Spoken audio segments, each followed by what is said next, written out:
The broadcast is now starting. All attendees are in listen-only mode. Good afternoon, everybody. Thanks for joining us today for our second webinar in the series of government contracting webinars for 2016 season. Today, we are lucky enough to have Anna Ehrman, who is the Director of the Virginia PTAP with us, the Procurement Technical Assistance Center, program, and she is going to be covering the topic of capture planning to bid or not to bid, which is a very topic in government contracting. The webinar is being recorded, and we've got a full hour. The presentation will not take too long, but as Anna is speaking, if you have questions, you can type them in on the bottom right-hand side of the control panel. We'll answer the questions in order that they are received, and if we run out of time and don't get to your question, we'll have Anna's contact information, I think, on one of the last slides. You can feel free to reach out to her directly. Tomorrow we're covering teaming agreements, and next week we've got a full week of a variety of topics that go into a third week beginning on the 13th. So feel free to sign up for these. They are all complimentary, and again, will be recorded. So our agenda, I'll tell you a little bit about myself. We'll talk about Anna and her background. We'll get into the presentation. We'll share some final thoughts, and then we'll dig into the Q&A portion. A little bit about myself. Again, Jennifer Schaus, approximately 20 years in government contracting. Started out with Dun & Bradstreet writing credit reports for them, and then moved into their government division, primarily selling that data and credit reports, financial information to contract officers at GSA, at the intel agencies, and other government agencies. Currently, I've got a business that focuses on providing GSA schedule support, proposal writing, sales and business development, and we help with some of the certifications as well. In addition to that, we host events for government contractors. Our main location for events is usually the Kennedy Center in Washington, D.C., so stay tuned for upcoming event information. Okay, now we'll talk about Anna. I'm going to pass the microphone over to Anna. So thanks again for being with us, and we're excited to hear about your presentation today. Thank you, Jennifer. Thank you so much for having me. And I second the value and just the great events that you host, both webinars as well as the Kennedy Center, not to be missed. A little bit about me. I started off in government contracts kind of accidentally. As I was in law school, I got a job doing FOIA analysis and FOIA requests for a major research firm at the time. It was Input. It's gotten bought by Deltek since. From the FOIA practice, I moved to custom research and really have focused on market analysis, policy analysis, and understanding of how the government market works and what are some things that make it tick. And let's see, how do I do the next? Oh, next slide. You knew the next slide. Thank you. There we go. The organization that I work with, Procurement Technical Assistance Program, it is a nationwide program. There's 97 PTACs around the country. There's a link to all of them, the National Association. You could find one by state or zip code. Our mission is to provide counseling and training to government contractors or to companies that want to become government contractors or want to be better at it. My own program covers the Commonwealth of Virginia. We have 3 centers, serve about 1,300 clients a year with some pretty good results as to what our clients have been able to accomplish in terms of just prime contracts alone. Year to date, we're at over 800 prime contracts, over $160 million for small business awards throughout to Virginia PTAP clients throughout the world, including domestic and overseas federal contracts. Our website, I didn't put that on there. It's virginiaptap.org. Spell out Virginia. PTAP.org. Okay. So with that, should I just jump into the presentation? Yeah, I'm sorry to just skip to the next slide quickly. Okay. And for anyone that is not aware of the PTAPs, or even if you are, it's a fantastic source, great wealth of knowledge from the counselors there, and certainly something that can help your business if you're interested in doing business with the government. So now we'll get into to Anna's presentation on capture planning to bid or not to bid. We'll start with the first slide here. Thank you, Jennifer. So a couple of things I want to highlight because we do have a limited time, and capture planning is, we could talk about it for 30 minutes. We could talk about it probably for a semester-long course. There's just so many intricacies. But really the purpose of today's webinar is to take the mystery out of it. Why do you need capture planning? What is capture planning and how companies use it? So the first question is the why. And usually when we see clients, when they ask about capture planning, is they find a proposal, the RFP is usually out, there's 2 to 3 weeks to go, and now they decide to have a plan. I hate to crush their dreams and say, step back a few, you're not ready, you need a plan, why are you bidding on it? But really the point of a capture process is not to find a way or find a template to put the right answers in the right place, but really to examine your business processes as they apply not just to a particular proposal effort, but to all of your proposal efforts as an organization. Capture management is the strategy and the process by which you systematically raise your win probability by following a few steps consistently throughout your company and have a culture, at least in your BD and management and executive teams, that really helps you continue and be consistent with that. The reason you use capture management is for complex sales, where decisions as to what to put in, how to propose, what the solutions are not in any one person's head or their computer. You need it to do it. Therefore, there has to be a way to manage all those answers and all those responses and all those internal questions into some sort of format that will help you get from point A, which is seeing the RFP, or hopefully even before then, to point Z, which is submitting a bid that is competitive and has a good probability of success. Next slide, please. So the red chart or the red line that you see is what I, as a counselor and sitting on the fence and watching you do it, this is what I would like to have happen. Is somewhere before the RFP comes out, before the draft RFP comes out, is you put your capture plan together, you start putting your team, your answers, your solutions into place. So when the RFP comes out, you're pretty much fine-tuning and are ready to go and just put the final touches in it to address any changes or any updates that the government might have changed their mind on. However, what we really see happening is that once the RFP comes out, you see it a couple of days later, and then you scramble to figure out what you need to do. You have it kind of done, then somebody sees a big flag, and then you do some more rewriting, and usually you spend the weekend before it's due frantically tearing your hair out and just getting it ready to be compliant and to at least have the right number of pages in so that it doesn't get thrown out for being non-responsive. Next slide, thank you. As far as the resources, who is in charge of it or who is contributing to the proposal?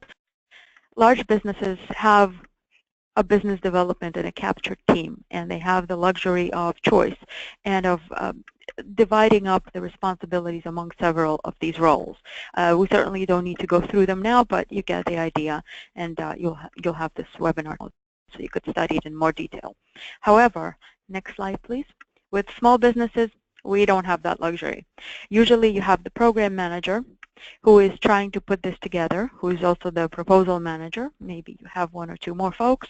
You pull on some people to help with different parts of it. And by the way, most of the folks that are working on this proposal are also working on other proposals and are probably also at a client site or somehow billable or doing business development or human resources or carrying several hats with the company and have several responsibilities. So understanding all of that, the capture plan is really even more useful to the small businesses that don't have dedicated people whose sole job it is to guide that proposal from its early to completion. The capture plan is a tool. There's no, I'm not going to tell you it has to be in Microsoft Project or Microsoft Word or anything like that. It has to be a tool that your company or your organization can internalize, that you can easily, that you could communicate in, that everybody could contribute to without any further barriers. You don't want to have too many gatekeepers as to getting all this information gathered in the most efficient manner possible.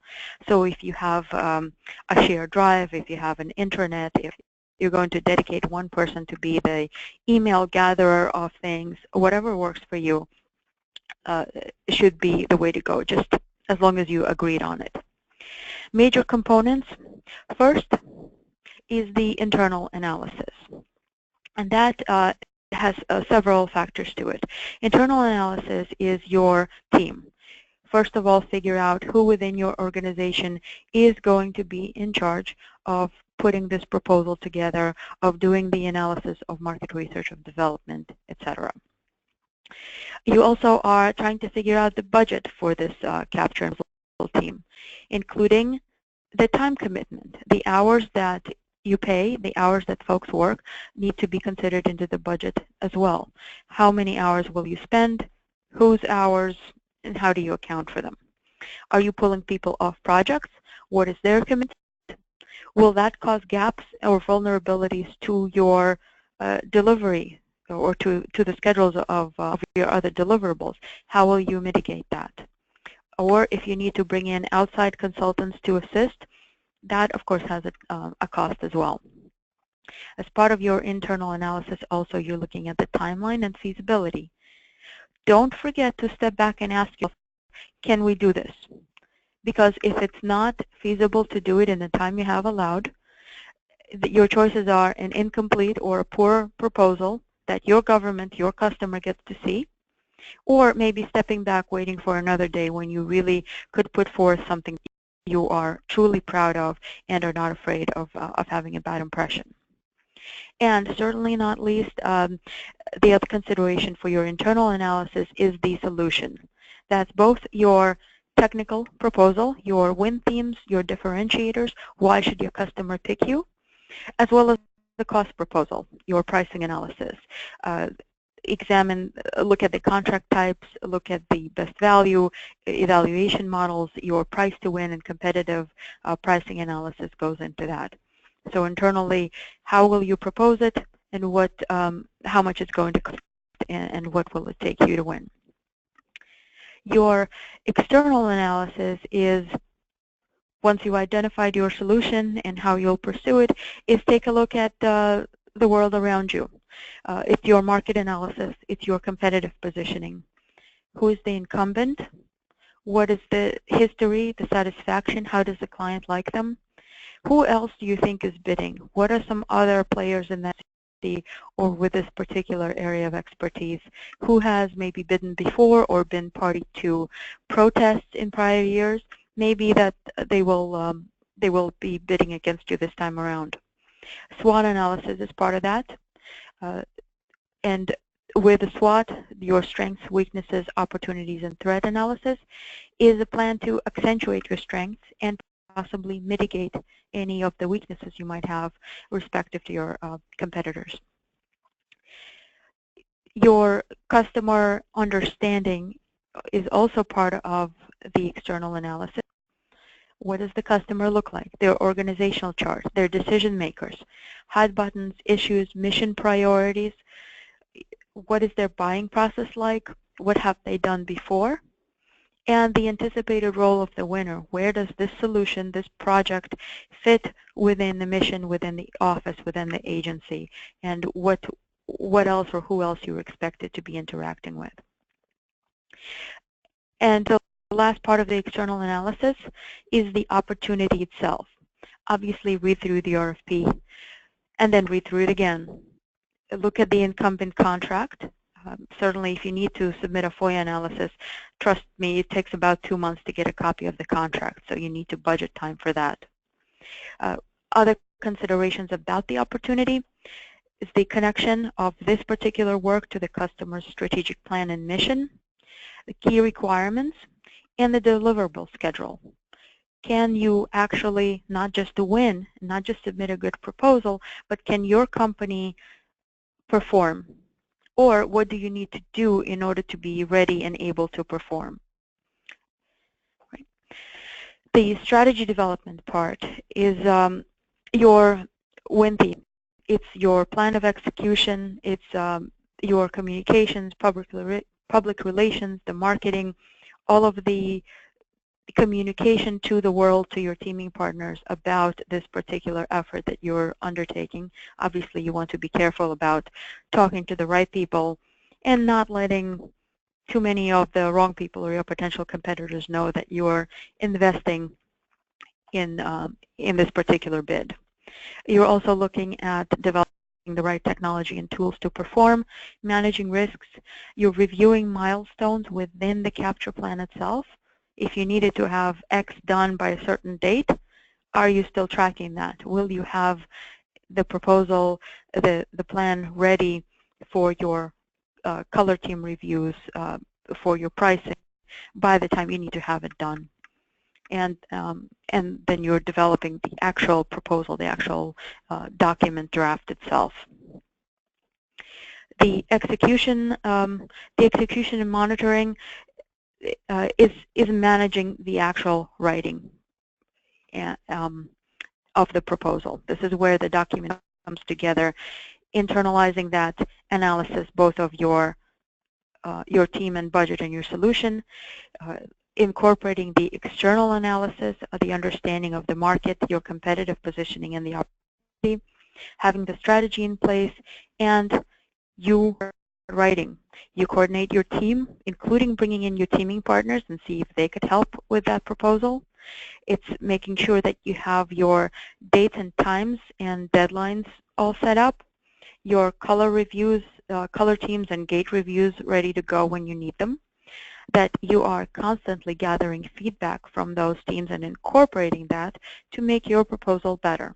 You're reevaluating, questioning everything, not drinking the Kool-Aid so much. You don't want groupthink. You want people to be able to give honest feedback so that your proposal is just that much better. Okay. Next slide, please. As I mentioned before, the format itself, it doesn't really matter. Any plan that works for your group, and think of the broadest possible group that will be part of this effort, is best. You want to make sure that people can contribute, can share, that it's easy for them. That if people, especially if you're expecting folks to be working at it outside the office, that it is accessible through personal devices electronically over a weekend if it needs to be. Make it as easy as possible for people to contribute. And check in on the process itself so that you're always adapting, maturing, incorporating latest findings to make your proposal better. This one is a little bit hard to read. I apologize. So just a quick view of the roles and the expectations, and sometimes the overlapping responsibilities of the different managers throughout this capture and proposal process. You have your business development lead, which are really in front of the opportunity. They're building relationships, they're identifying and qualifying the opportunities. They are bringing you intel about the customer, somewhat about the risk, and also intelligence on your teaming and competitive information. Your capture manager works with the BD team to identify the resources, all the internal requirements that it would take. They're the ones that are really managing this effort, bringing together all sources, including all the people working on it, and are in charge of moving this capture plan and the proposal plan forward step after step. The solution architect is the technical lead. And I use that term not in the technical sense of it, but from the capture plan perspective. It's the person that understands the solution, the technology that you bring to the table, what will be your win, what is the key differentiator about your proposal, and the technical, and they're in charge of writing the technical sections, as well as validating any assumptions that that you might have about customer expectations.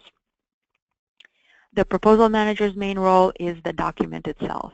They are making sure, obviously, that the proposal is on time and on schedule. They're also ensuring that it's compliant, that they're checking with the RFP to make sure that every section, every point and sub-bullet is compliant and readily found, that you have the right number of pages, that the proposals, sections and volumes are the way that the government wants them to see. They're putting in graphics and coordinating your diagrams and pulling sections and really hounding everybody else to put in their of the proposal into the document itself, and they're maintaining and babysitting the end product. And obviously everybody's contributions are important. Okay, so as far as conclusions, I think one more slide. Yes, there we go. The reason that you want the capture plan in place way in advance is there's a lot of work to be done. It's not just the proposal, it's everything that you need to have, everything that you need to know in order to bring the proposal, well, in order to even make the decision that you want to invest in the proposal. And at any point throughout the capture plan, if there's a valid question that is raised, is it worth proposing? Do we have the best solution? Will the customer like it, have a chance? At any point, somebody could should question that. And if the answer is no, then you need to take a step back and reconsider and either change your plan or maybe even make the no bid decision. Because it is, every proposal and every capture plan is an investment of your time, of your money, of your efforts, and of your customers' attention. And you don't want them, you don't want to present something that is not going to show your customer, to show you to your customer in anything other than the best light. Along with the planning also comes the execution. You might have all the timelines and the plan and the project and the Gantt charts already.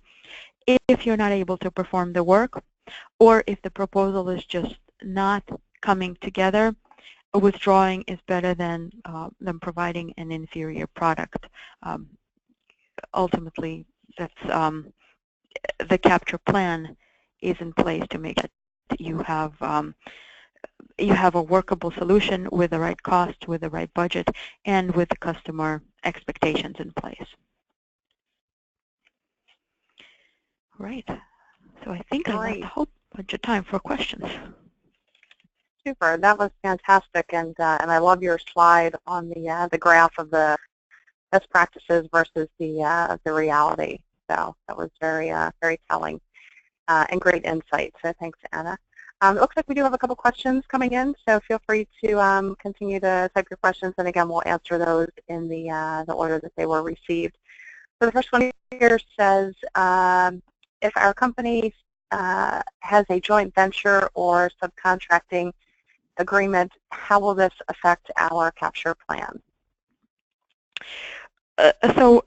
Well, it's a little bit different between a joint venture and a subcontracting agreement.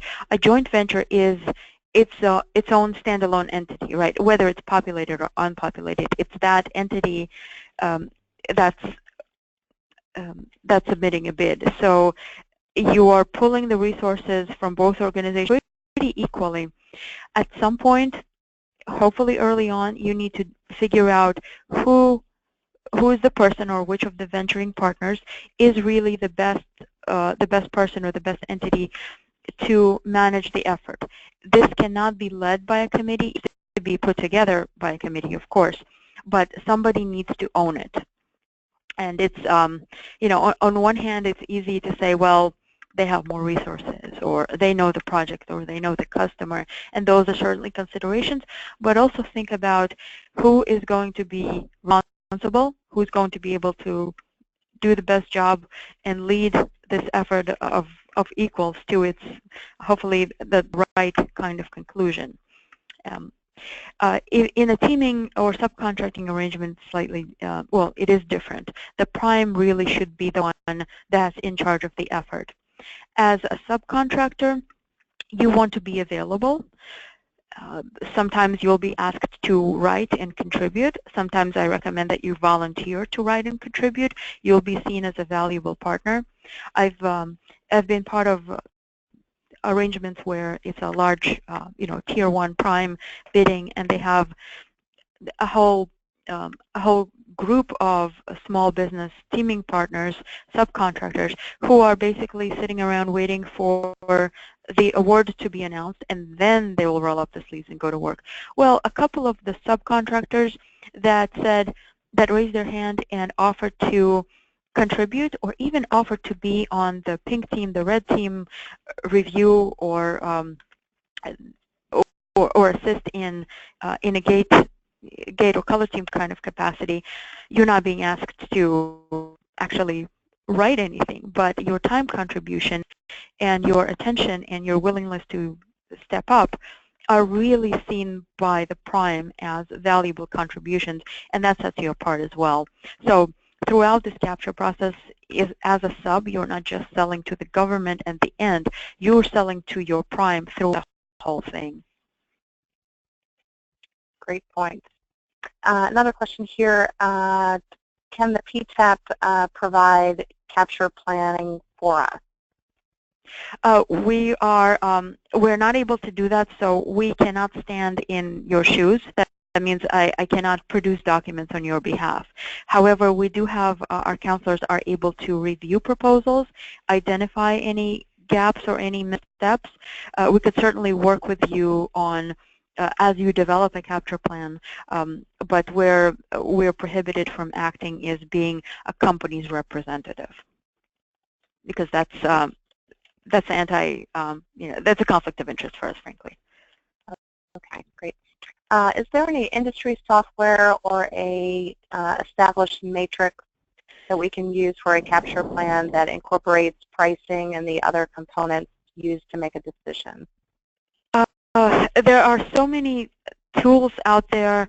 Do you have any, Jennifer? Nothing specific comes to mind. Okay. There's well, obviously Shipley has some. Is it Shipley? I forget. ShipleyWins.com. There's another one. Fed. Oh gosh, what is it? Fed Proposal Experts. I will. I'll find it and maybe we'll post it. It's another one of our instructors. One of our instructors has her own proposal writing company, and she's developed some templates. As far as rates, those are harder to come by because rates are so proprietary. There is a tool where you could look at some published rates for labor categories that GSA made available. It's calc.gsa.gov.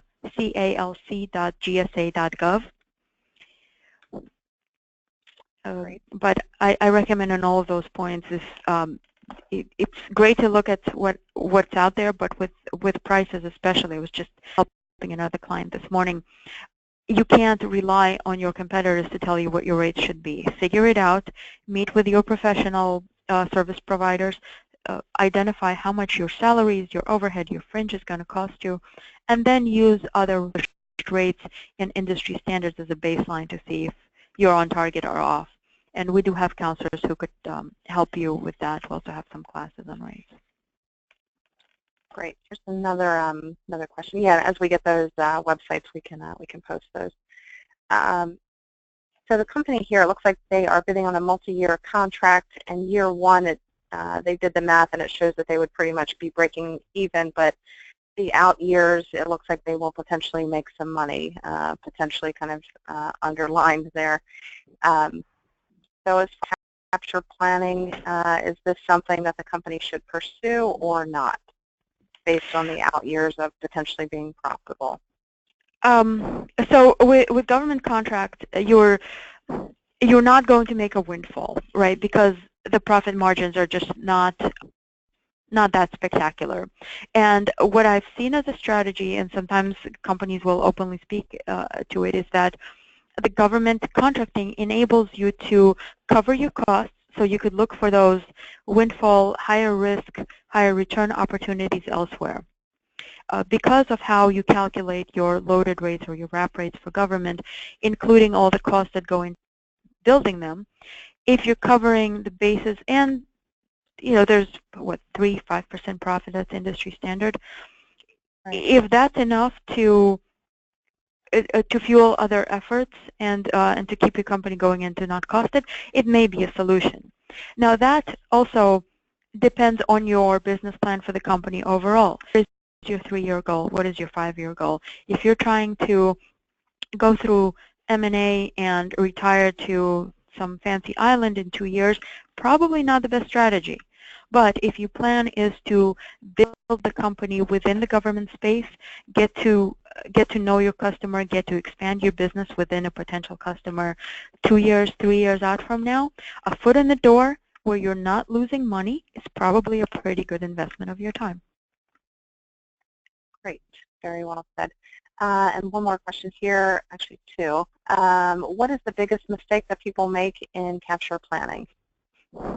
They worry about how can we write the best proposal, how can we please the customer, how can we do it cheaper without taking a step back and fitting that proposal within their own business plan. So by focusing all the reserves, they miss asking themselves questions like what the previous question was. Is this a good business decision for my company? And generally, the other issue is just preparing enough. You might see something on FBO that's due in a week, and you spend your weekends, in a windowless room somewhere writing without understanding the customer, without having an idea of what happened previously. You may not be able to write a good enough proposal just because you don't know the environment. Great. Yeah, and I think it sounds like a lot of the companies just putting too much time and effort into the reactionary portion of it versus kind of being prepared in advance. Okay, another question here. Do you provide support in filing the FOIA request? Let's see.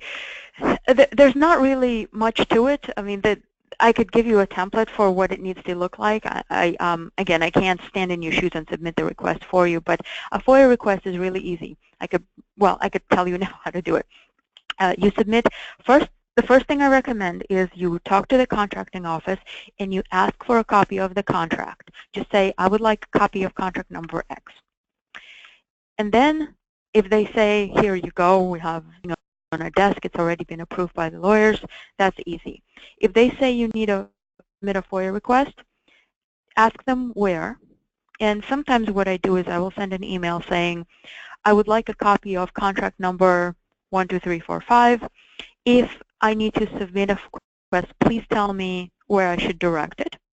That way they know that you're serious. You're going to follow up with a FOIA and make them do all the paperwork. So if they have it releasable, they may as well save themselves some time. But with a formal FOIA request, the closer you get it to the actual place where the contract is kept, the less time that it takes you to do it. If you send to the general FOIA address for the agency, they need to figure out where it belongs. So that's why you want to ask the contracting office. As far as the language of your request is, I would like a copy of contract number X. Please, please send me the copy electronically if at all possible. As a commercial requester, I agree to pay reasonable fees not to exceed $20. Please let me know if it's higher. And that's about it. I mean, you don't need to cite statute. That's there used to be a requirement. They know the FOIA rules, so you don't need to do that. The reason to include the fees is they will government can recover fees for copying and also legal review. And if, let's say you said your threshold is $20, if it's higher than that, they will tell you. If it's under your threshold, then they will just send it to you with a copy of the invoice. Usually under $50. I mean, unless it's something humongous with multiple task orders and really that takes boxes to ship it, it shouldn't be very expensive at all. Right. And for those on the line that are not familiar, FOIA is FOIA, Freedom of Information Act. And again, if you're aware of an RFP that's coming out, or something's coming out for a recompete, you can certainly use this data and knowledge and intel to your advantage. So I consider that as a best practice. Another note just from personal experience, for some of our clients, we've done a FOIA request, and there was one that we did probably over a year ago that we're still waiting on the information. So it, sometimes there's really no guarantees, or I don't think there's really any way to expedite those as well. If you want more information on those, I believe maybe even it was you, Anna, that we did a webinar maybe last year on FOIA requests. So on my website at jenniferstepp.com, we have a section that just is for webinars. It's complimentary download. So I think it's probably about the middle of the page. It'll say FOIA request, and the webinar is there with all the details. Okay, another question here. Where to find more information about RFPs that will be coming out? Getting the information before it is on FBO.gov. Okay, so finding out, I guess, before. Right. So you kind of have to be creative. Oh well, let's see. Either be creative or pay somebody to do it. There are several commercial providers of market intelligence information. There's Deltek and Bloomberg, which are kind of the gold standard. They're most expensive ones. Jennifer, you work with a couple of other ones, right? Yes, so Deltek, Govini has some good information. Easy GovOps, FedSpeed may even be incorporating some intel into their platform as well.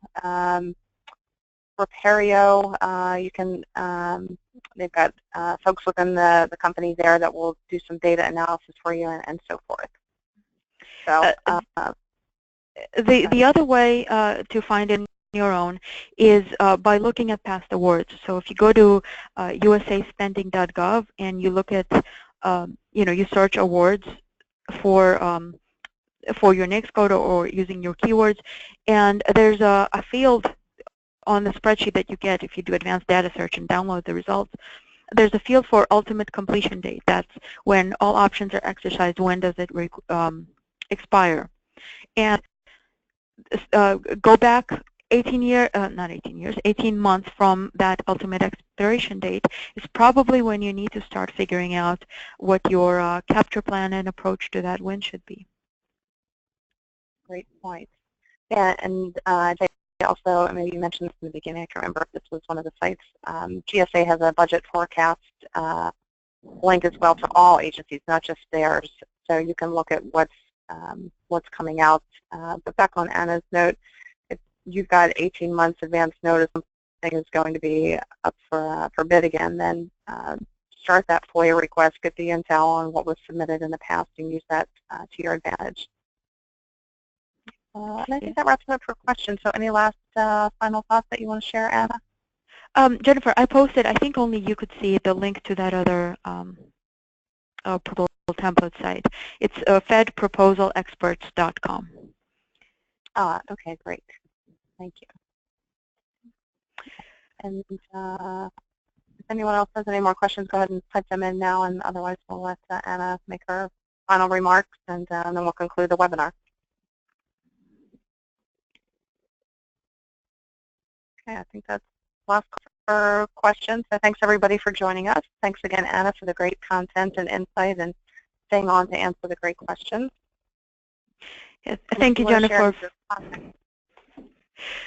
Yes, my contact, I did not put that on the slides, did I? The best way to reach me is by email. It's my first initial last name, AURMAN @gmu.edu, or through our Facebook at Virginia PTAP, Twitter at Virginia PTAP, and on our website. Jennifer, thank you so much for hosting and fielding the questions, and I appreciate everybody participating and really asking things that I hope will be useful to your business, and we'll be happy to help you along with that as well.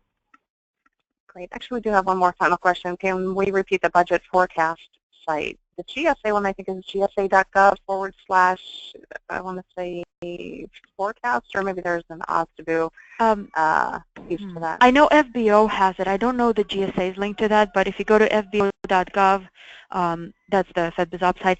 On the bottom, if you scroll to additional resources, there's a federal agency business forecast link. Ah, fantastic. Great. There's more useful stuff on that page under the additional resources than on top where the main stuff is. Great to know. Okay, thanks everybody. If you have additional questions for Anna or myself, feel free to contact us directly, or if you email me, I can forward that on to Anna. And enjoy the day, and hope you'll join us for some more of the webinars. Thank you.